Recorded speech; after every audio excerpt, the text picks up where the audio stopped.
Россия спасла Казахстан, да он. Когда армяне, да он. Когда между Арменией и Азербайджаном, да он,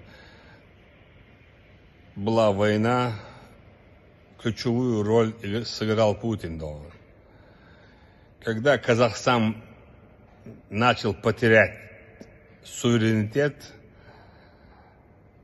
кто помог? Россия, да, не боялась никого, да, он объявит против санкций, да, он, и готова, да, он, если это нужно, признать, да, он, государство, да, он, признаете ли вы, не признаете ли вы, да, он, наших союзных государств? Нам это мало волнует.